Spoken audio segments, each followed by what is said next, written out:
નમસ્કાર મિત્રો, knowledge English YouTube ચેનલમાં આપનું હાર્દિક સ્વાગત છે। તો મિત્રો, આજના વિડીયોમાં આપણે જે ધોરણ 9 અને ધોરણ 10ને લગતો મિત્રો જે મહત્વનો ટોપિક મિત્રો જે તત્વો અને એની સંજ્ઞા અને પરમાણુ ક્રમાંક વિશે વાત કરીશું મિત્રો।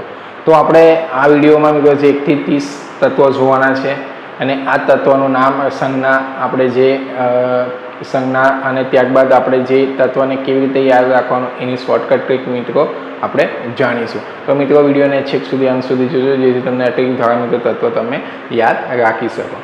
તો મિત્રો, આપણે જે જોઈએ તત્વોની જે પ્રાથમિક માહિતી મિત્રો, તો તત્વ એ મિત્રો શું છે કે દ્રવ્યનું જે શુદ્ધ સ્વરૂપ છે મિત્રો, અને જે રાસાયણિક પ્રક્રિયા દ્વારા જે સાદા પદાર્થોમાં જે વિભાજિત કરી શકાતું નથી, બરાબર।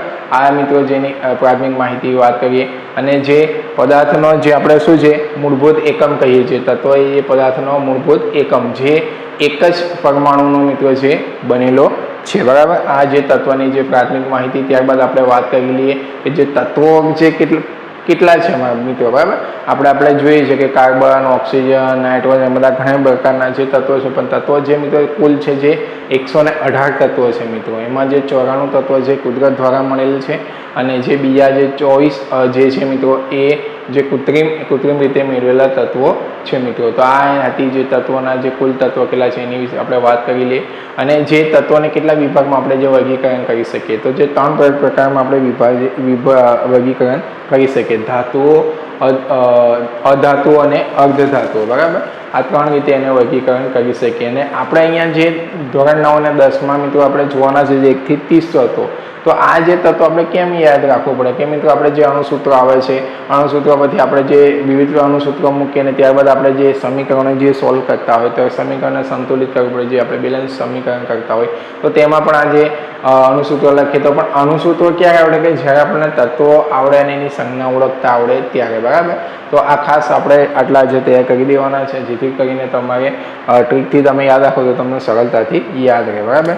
તો મિત્રો, આપણે જોઈએ પહેલાં જે ક્રમ વાઇઝ અહીંયા જોઈશું। અહીંયા જે મિત્રો જે પરમાણુ ક્રમાંક આપેલો છે, અહીંયા તત્વ છે અને બાજુમાં શું છે સંજ્ઞા। તો પહેલાં શરૂઆત કરીશું મિત્રો, જે પ્રથમ નંબરનું જે તત્વ કયું છે હાઇડ્રોજન, તો એની સંજ્ઞા શું છે H છે, બરાબર। ત્યારબાદ છે હિલિયમ, હિલિયમની સંજ્ઞા શું છે He, લિથિયમ Li, બરાબર। બેરિલિયમ શું છે Be, boron B, carbon C, nitrogen N, બરાબર। અમુક જે મિત્રો યાદ રહે તમને નાઇટ્રોજન, કાર્બન, જે હાઇડ્રોજન જે આપણે જનરલી આવતા હોય છે આપણે ભણવામાં 6, 7, 8, પણ અમુક જે તત્વો શું છે કે ધોરણ 9, 10માં આપણને છે એટલા બધા જે જોવા મળતા છે, બરાબર। તો ઓક્સિજન છે O, fluorine F, neon Ne, બરાબર। હવે 1 થી 10 તત્વો આપણે જોઈએ, તત્વોનું નામ બાજુમાં શું છે એનો જે પરમાણુ ક્રમાંક અને અહીંયા છે સંજ્ઞા, બરાબર। તો હવે આને ટ્રીકથી કઈ રીતે યાદ રાખીશું? જે તત્વનું જે પહેલું નામ છે તે, બરાબર, કે હા, હી, લી, બે, બો, કાના, ઓ, ફ, ની, બરાબર। અહીંયા જે પહેલા અક્ષર છે શું છે હા, હી, લી, બે, બો, કાના, ઓ, ફ, ની, બરાબર। આટલું તમે યાદ રાખી શકો મિત્રો। તમે વિડીયો જુઓ તો મિત્રો અહીંયા નોટબુક સાથે રાખજો, જેથી તમે આ ટ્રીક પણ જોડે લખી શકશો અને તત્વોનું નામ પણ અહીંયા સંજ્ઞા સાથે લખી શકો, બરાબર। હવે આપણે જોવાના છે 11 થી 20, બરાબર। તો 11મા નંબરનો પરમાણુ ક્રમાંકનું તત્વ છે સોડિયમ, એની સંજ્ઞા છે Na, ત્યારબાદ છે magnesium Mg, aluminium Al, silicon Si, phosphorus P, sulphur S, chlorine Cl, argon Ar, potassium K, calcium C। મિત્રો થોડુંક આપણે ઝડપથી જોઈશું, જે અહીંયા ફક્ત એવું કશું તત્વ નામ સંજ્ઞા જ આપેલી છે, બરાબર, જેથી કરીને વિડીયો લાંબો નહીં થાય, બરાબર। તો અહીંયા આપણે છે અહીંયા ટ્રીક બાજુમાં આપેલી છે, 3 અક્ષરમાં આપણે ડિવાઇડેડ કરીશું। સોમ A, બરાબર, સો એટલે સોડિયમ, મે એટલે મેગ્નેશિયમ, A એટલે એલ્યુમિનિયમ, બરાબર। સોમ A, C4 K, બરાબર। સોમ A, C4 K આપો કે, બરાબર। સોમ A, C4 K આપો કે, બરાબર। આ ટ્રીક પણ યાદ રહેશે, આ 3 તો સરળ રહે કે આપો કે, આ આર્ગોન, પોટેશિયમ કે, જે કેલ્શિયમ, ખાલી આટલું યાદ તમારે થોડુંક જોવાનું છે। સોમ A, C4, બરાબર। સોમ A, C4 K આપો કે, ક થોડું એડ કરવું પડશે, આપણે અહીંયા થોડું ડિવાઈડ કરેલું છે, બરાબર। સોમ A, C4 K આપો કે, બરાબર। આ 11 થી 20। હવે ખાસ જોવાના છે 21 થી 30 તત્વો છે। તમને અમુક જે જોવા મળશે અલગ અલગ જે અહીંયા તત્વો, જે આપણે જે સ્કેનેડિયમ છે એની સંજ્ઞા શું છે Fe, બરાબર। ટિટેનિયમની છે Ti, વેનેડિયમ છે શું છે V, ક્રોમિયમ Cr, મેગ્નેઝ છે Mn, મેગ્નેઝ અને મેગ્નેશિયમ, એમાં તો કન્ફ્યુઝન દૂર કરી લેવાનું, મેગ્નેઝ Mn, મેગ્નેશિયમ છે Mg, બરાબર। પછી આયર્ન Fe, એટલે જે ગુજરાતી નામ યાદ રાખવાનું લોખંડ કોબાલ્ટ છે મિત્રો તો CO, નિકલ Ni, કોપર જે Cu અને ઝીંક છે જે. હવે આની ટ્રીક શું છે મિત્રો, થોડીક અટપટી છે, આની પણ આપણે યાદ રાખવું પડશે બરાબર.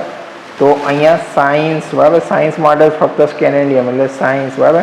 સાયન્સ ટીચર એટલે સાયન્સના ટીચર એટલે બે તત્વો થઈ ગયા સ્કેનેડિયમ અને ટિટેનિયમ બરાબર, જે સાયન્સ ટીચર. પછી વી એટલે વિક્રમન બરાબર, વી એટલે વેનેડિયમ, ક એટલે ક્રોમિયમ, મે એટલે એટલે મેગ્નેઝ, ન એટલે જે આયર્ન Fe બરાબર. તો અહીંયા ફે એટલે ફેકો નિકુંજ બરાબર.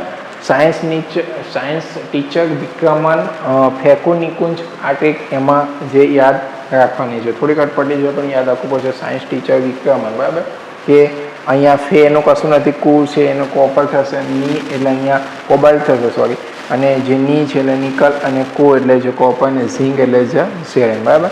તો આ મિત્રો ટ્રીક તમે યાદ રાખી શકશો આ રીતે. તો અહીંયા સ્ક્રીનશોટ મિત્રો પણ તમે લઈ લેજો જેથી કરીને તમે નોટ ડાઉન કરીને મિત્રો તમે લખી શકશો. તો આ હતા 1 થી 30 શરતો, અને નેક્સ્ટ વિડીયોમાં આપણે આવી જ અવનવી માહિતી સાથે મળીશું. જય